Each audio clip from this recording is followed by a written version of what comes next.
Salut à toutes et tous, bienvenue pour les tops et les flops de ce Bordeaux-Nice, match nul 0-0 au Matmut Atlantique, troisième match nul sur ce score nul et vierge depuis le début de la saison à domicile, aucun but de marqué au Matmut Atlantique pour cette saison 2020-2021. Il va falloir trouver la solution rapidement pour les Girondins de Bordeaux, au risque de se mettre en danger pour les matchs et les semaines à venir. Alors, on va regarder ensemble les tops et les flops avec tout d'abord la composition d'équipe de Jean-Louis Gasset pour cette rencontre. Costil dans les buts, Sabali, Koscielny, Pablo et Benito pour une défense à 4, Otavio Basic en récupérateur, Yacine Adli qui est associé à ce milieu de terrain. D'un côté, nous avons De Préville, de l'autre Kalou, et au centre, nous avons Josh Maja. On a vu une équipe bordelaise évoluer en 4-2-3-1 par moment, et à d'autres moments, selon les phases de jeu, en 4-3-3. Bon, il est revenu à quelque chose de plus classique, l'entraîneur des Girondins, après la défaite face à Lens, qui avait affiché les lacunes bordelaises et une prestation très très faible de la part des joueurs. Là, ce soir, la prestation est un peu plus honorable face à une équipe de Nice, il faut quand même le souligner, qui est en grosse difficulté collective et qui, au niveau du jeu, est au même niveau que Bordeaux. Attention, Nice a touché 3 fois les montants, 2 fois la transversale, 1 fois le poteau de Costil. De son côté, Bordeaux a été nettement moins dangereux. Au point, on aurait pu donner cette victoire, la victoire à Nice. Au final, il n'y a pas eu de but, donc c'est un match nul, on ne va pas s'en plaindre. En tout cas, les lacunes bordelaises sont bien présentes. On va regarder ensemble les tops et les flops pour ce match. Benoît Costil, je le mets dans les tops, sans faire un match flamboyant. Il fait le boulot, l'entraîneur, le gardien des Girondins de Bordeaux. Malgré une relance ratée, il fait une bonne sortie. Et une sortie ratée, en première mi-temps. Il fait un bel arrêt face à Dolberg à la 72e. Et après, il est présent, il est rassurant, il maintient son but vierge. Voilà, le point fort de Bordeaux, c'est la défense. Et Costil fait partie de ce point fort. Et il a fait un match très correct avec un petit top pour lui. Youssouf Sabali, carton jaune à la 14e, remplacé par Kouateng à la 80e. J'ai pas grand chose à dire sur Youssouf Sabali, un match moyen, voilà, de sa part, que ce soit offensivement ou défensivement, très peu de risques de pris. Je sais pas si c'était les consignes.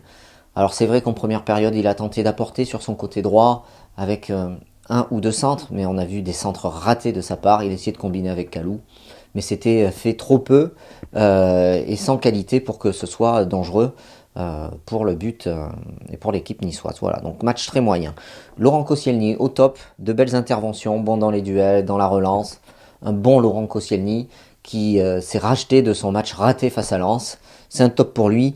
Bonne rentrée de Pablo, alors à part une relance incroyablement ratée à la 29e qui entraîne une occasion de but pour Nice et une frappe sur le poteau de Lesmelou. À part ça, il a fait un match très correct. Il n'avait pas joué depuis le mois de mars, Pablo.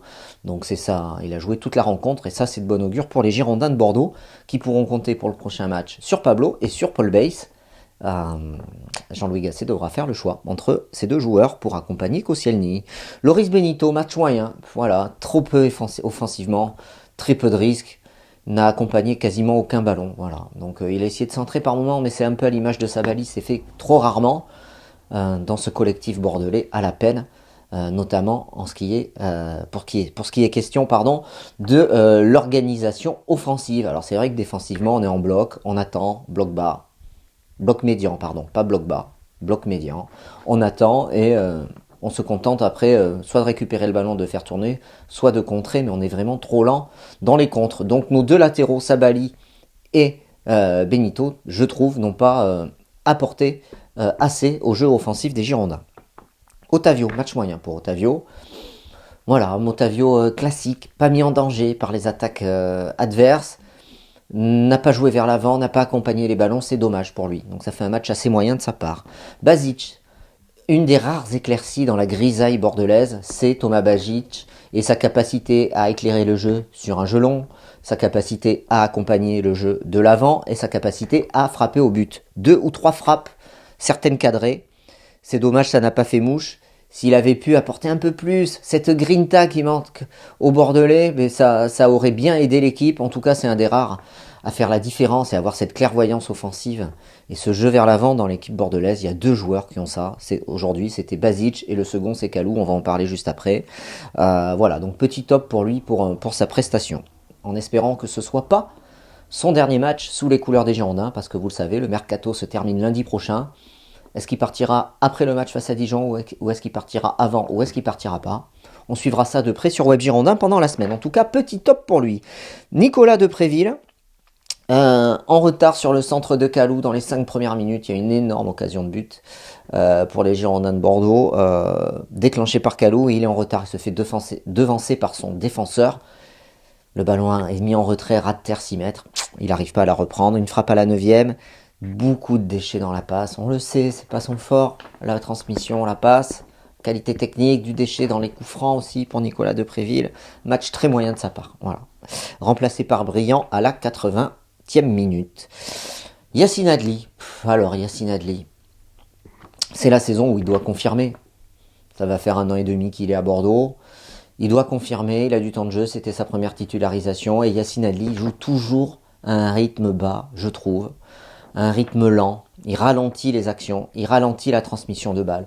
Soit par des touches, une touche ou deux de trop, soit parce que dans l'exécution de ses gestes, il n'est pas rapide. Voilà, donc j'ai mis un petit flop, je trouve qu'il n'a rien apporté aujourd'hui au jeu des Girondins.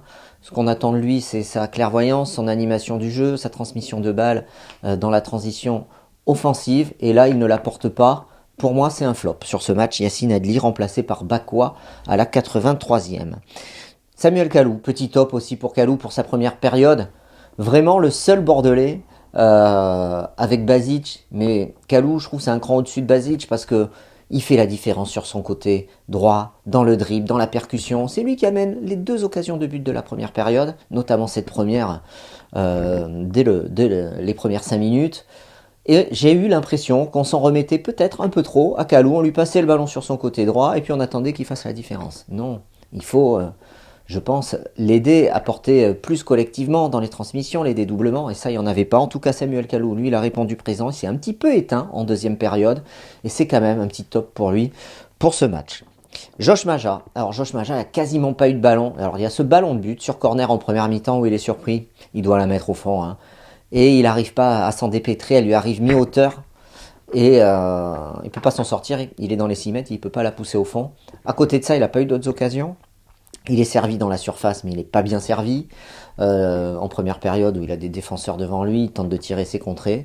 Par contre, dos au but, transmission du ballon et apport défensif, il était présent. Il dégage plusieurs ballons sur des corners défensifs. Dans le jeu dos au but, il a eu des transmissions de balles propres. Après voilà, il n'est pas servi. Il n'y a pas ce joueur capable de lui donner la dernière passe ou de lui mettre dans l'intervalle. Voilà. Donc c'est un match moyen au final pour Josh Maja. Concernant les entrants, Wang, Oudin, Briand, Bakwa, j'ai rien à ajouter. Ou Kwateng, ils se sont mis au diapason du collectif et n'ont rien apporté dans le jeu lorsqu'ils sont arrivés sur le terrain. Voilà. Enfin, concernant Jean-Louis Gasset, il avait choisi une équipe un peu plus offensive. Et on l'a vu, Bordeaux a fait beaucoup plus de tirs que face à Lens en alignant Maja, Kalou, Adli. Tu te donnes un peu plus de solutions offensives et de percussions devant qu'en mettant Briand, Wang par exemple, et en ne mettant pas Adli, même si Adli n'a pas fait un bon match. Bloc médian, voilà, Bordeaux s'est contenté d'attendre dans son terrain, mais un peu plus haut, au milieu de terrain, d'attendre cette équipe niçoise sans faire de pressing et en se contentant de récupérer le ballon et d'essayer de procéder en compte, mais on est très très lent dans la transmission et il n'y a pas cet éclair, ce jeu, cet enthousiasme qui permet à l'équipe d'aller de l'avant rapidement et de faire du jeu, de s'amuser, quoi, d'aller essayer de marquer un but. C'est très scolaire et c'est insuffisant, voilà. Voilà, écoutez, je sais pas. Dites-moi ce que vous en pensez, vous aussi. En tout cas, si, c'est pas que je sais pas, si je sais qu'on a vu un très mauvais match des Girondins de Bordeaux au final, un de plus, et que face à Dijon, on a cramé déjà des jokers. Bordeaux va reculer au classement. On reçoit Dijon le week-end prochain. On va dire victoire impérative pour rester au milieu de tableau, parce que là on est dans le bas du tableau, et pour recoller à ce milieu de tableau, il faudra battre Dijon. À défaut, il faudra se poser des questions sur le groupe, sa gestion et son management. Voilà, mais on n'en est pas encore là, il reste encore un match. Je vous souhaite une bonne journée, une bonne soirée et je vous dis à bientôt sur Web Girondin. Bye bye.